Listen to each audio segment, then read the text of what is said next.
Today we're learning about the new Monsterverse Titan that was revealed in Kong Skull Island, that Netflix anime show. Wait, it's not anime because it's an American cartoon, but it's freaking awesome. Today Goji Center has uploaded their 100th video and it's explaining the new Kraken from the show. This kaiju is freaking insane. I love a deep analysis. If you haven't seen the show, you definitely should. It's freaking awesome. But yeah, leave a like, subscribe to Goji Center as well. They're almost at 1 million subscribers, and let's get it going.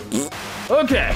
What you see right here, ladies and gents, is the reveal of a brand new Monsterverse Titan. That's right. Today on Goji Center, we'll delve further into the characteristics of this new kaiju revealed in Netflix's Skull Island, studying its weapons, body attributes, intelligence, and even some of its dark characteristics that make it one of the most unique titans in the Monsterverse. If you love to learn about monsters, dinosaurs, and more, then don't just sit there, man. Hit that subscribe button, like this video, and get ready to meet the new Monsterverse kaiju, the Kraken. Dude, seeing their faces, the characters' faces, when like it first breaks the water, like how shocked that lady looked just now, I gotta rewatch the show. I gotta watch it one more time before my Netflix expires. This episode will be divided into 3 parts. The first, discussing this animal's physical appearance and weapons. Second, discussing where this animal came from. And lastly, we will talk about the Kraken's dark personality. What the hell? Now, we'll start with number 1, corporal attributes.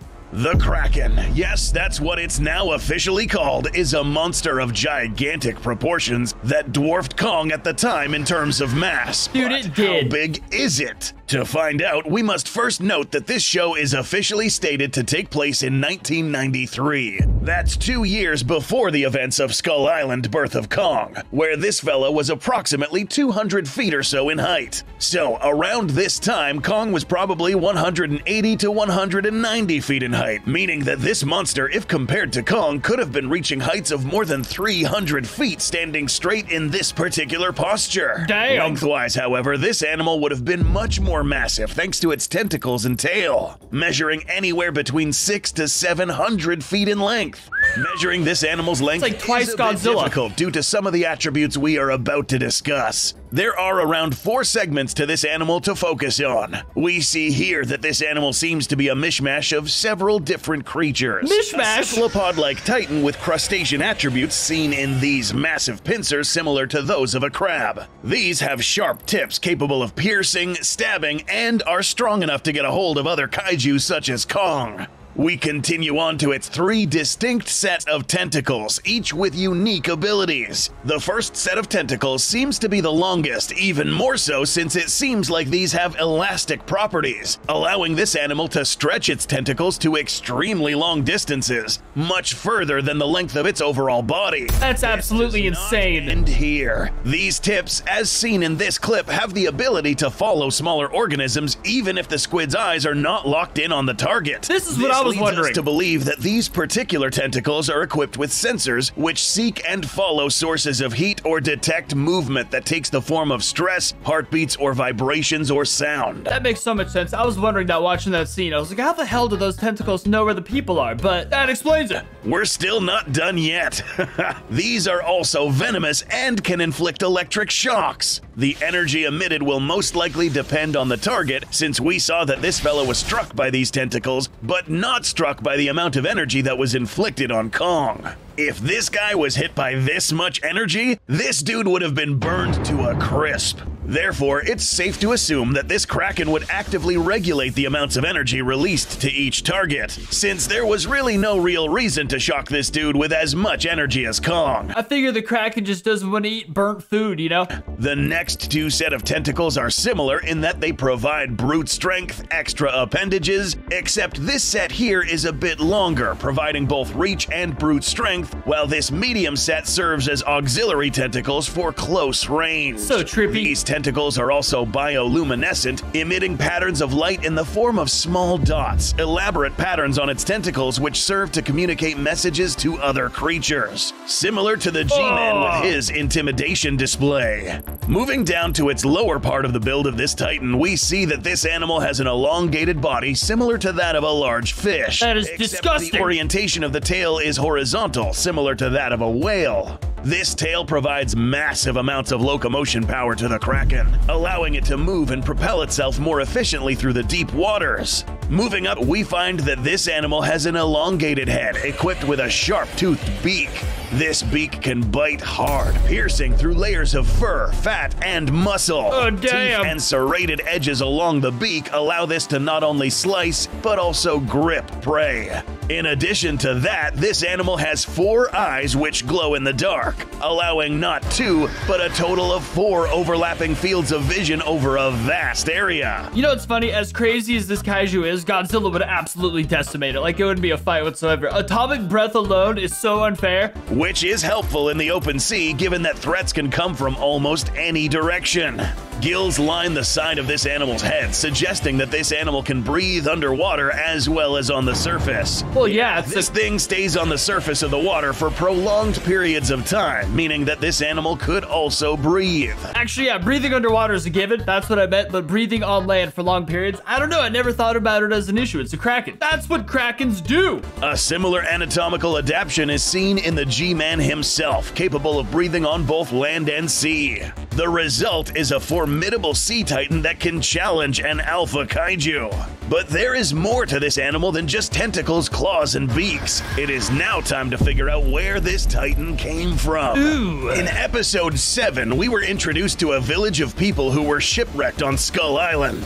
These people, along with this girl, were coexisting with Kong, who they saw as the king of this place. After a bloody encounter with these chameleon-like lizards, Kong went to wash his wounds at sea. Little did he know that he unwillingly woke up a monster that was dormant outside the shores of Skull Island, the Kraken.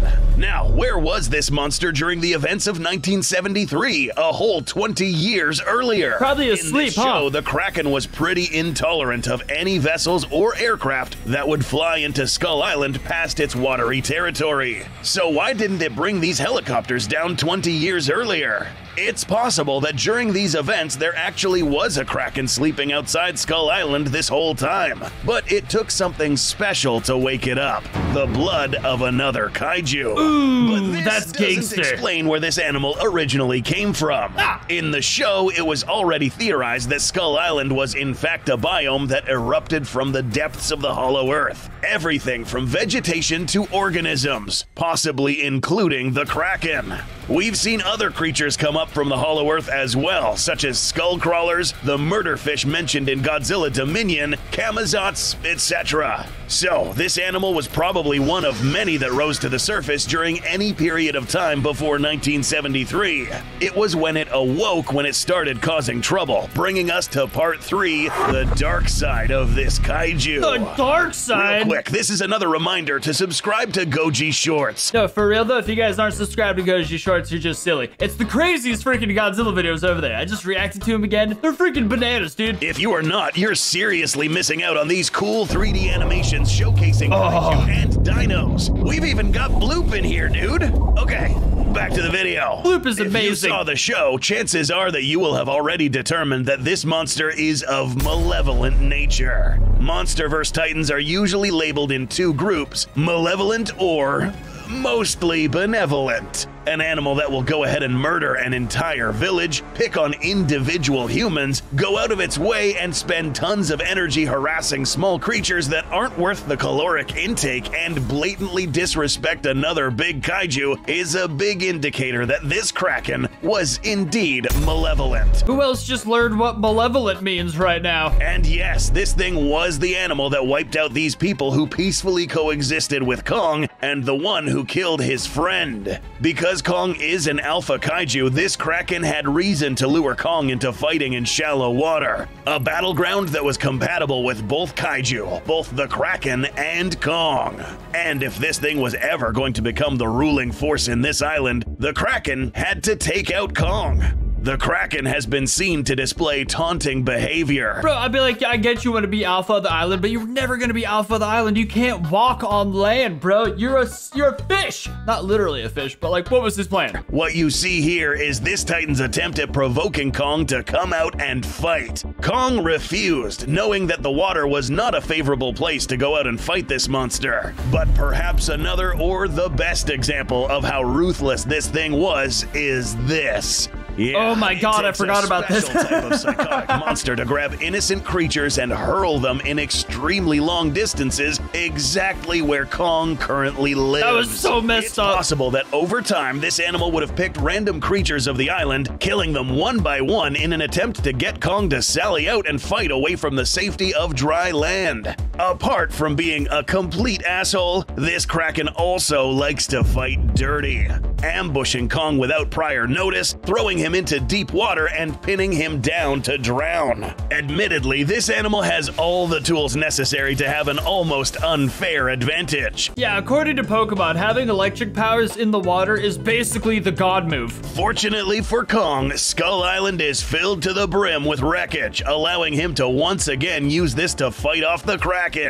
This animal finally met his end at the hands of Kong. See, a lot of people think Kong's just a stupid ape, but that's like his legitimate power. He's smart enough to use tools, and he's got thumbs. He's got opposable thumbs to grip tools, so the fact that he's the only kaiju capable of using tools gives him such an advantage. Freaking love that monkey. But even so, the real scars inflicted on Kong were not flesh wounds, but the loss of loved ones. As we can see, Kraken did not just fight at a physical level, but an emotional level as well, making this animal one of the most fleshed out and complete villains seen so far in the Monsterverse. God, the way he buried that girl, you know how when you bury somebody and worms kind of devour the corpse? Can you imagine the worms that came out and ate that corpse on Skull Island? Good God, 6-foot-long worms and crap. Will there be another Titan that will outdo this animal in terms of evil nature? Let us know in the comments. Thanks for watching, and we'll see you in the next episode. That red ape is gonna be such a conundrum for us all for a good year or two. There will be a year or two where no one stops talking about that evil monkey.